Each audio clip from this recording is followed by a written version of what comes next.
And I take my son to this Ohio State, Michigan State football game last winter. And he says to me, is that...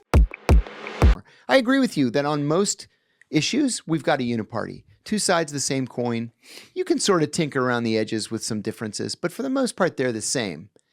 They're getting farther apart now. Oh, let me correct that because I explained that wrong then. I'm not saying they're the same in what they say verbally. No, I agree. What I'm saying is the reason I think there's a uniparty is because these people openly endorse the 5 or 6 stances I just gave, and they know it's bullshit. Sure. So why are they, and they know it's against the polls, so why are they doing it? It's the same thing with Israel. Yeah. They'll tell you privately, oh my God, what's happening in Gaza? Oh my God, all these 100,000 people, they're almost all women and children. Oh my God, how's this happening? How's it happening? You gave Benjamin Netanyahu 186 standing ovations in his last 2 speeches. It was 4 times more per second than Kim Jong-un. There's something like that. Pull that. See? Can we get that stat? Yeah. Outrageous. It's crazy. It is. It's crazy. And you know, another thing is corruption with the Democrats. I use this example all the time. I'm going to use it again. How in the world can Bernie Sanders win 60% to Hillary Clinton's 40% in the West Virginia caucus and the Wyoming caucus, and Bernie Sanders doesn't win a single delegate? Hillary Clinton wins every single delegate. Yeah. Well, how is that democracy? He got fucked twice. And he took it, which really made me angry. Yes. He took it. Because, like, you know, I disagree. He obviously has some extreme policies. I'm not where he is for sure. But, like, I respected him as a guy who he had his finger on the pulse. He knew where the problems were with the average American. Like, he and Donald Trump simultaneously in 2015, 2016 understood that. And it's like, I think he still understands a lot of those things. Yeah. But he won't. You know, this is a guy who's been listed as independent for so many years, too. Like, most now of he's his life. But it's like something stopping him from saying the quiet part out loud. What is that? When I worked in the Senate Foreign Relations Committee, I had this routine. I'm an early riser. So I get to the office early, I put on a pot of coffee, and then I would go downstairs to the Senate cafeteria to get a bagel. And every single day, there's Bernie Sanders sitting in the very first table, inviting anybody who wants to sit, talk about any issue they want to talk about. Didn't even care if you were from Vermont or not. And the only thing he insisted on was that you call him Bernie. I love that. I loved it too. And then, you know that old phrase from Animal House, thank you, sir. May I have another? Yeah. Well, it's like that's what he said to the DNC. Yeah. Here, let's give you a whack across the ass. Thank you, sir. May I have another? Something else is there. Something's going on. Something else is there. Because, like, to his credit, he still, when the DNC ran Kamala and they were embarrassed by that, they ran from a lot of, non-mainstream media. They're like, oh, let's not do it. And it cost him the election. Right. He's the one guy who didn't. Mm-hmm. He still went on these shows while this was all going on. Mm-hmm. Gave his, and I respect that, but it's like, what's the other part, People ask me all the time who I like for 2028. And the answer is nobody. Yeah. I don't like anybody.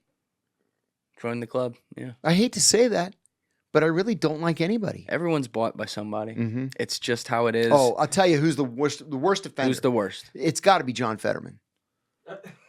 I'll tell you, I was a true believer in Fetterman because he's from Braddock, Pennsylvania. I'm from Newcastle, Pennsylvania. They're very close. I know where you're going with this, John. And he, I hate the shorts and the sweatshirt. It's like, dude, have some dignity and put on a friggin' tie when you go into the floor of the Senate, the most important deliberative body in the world.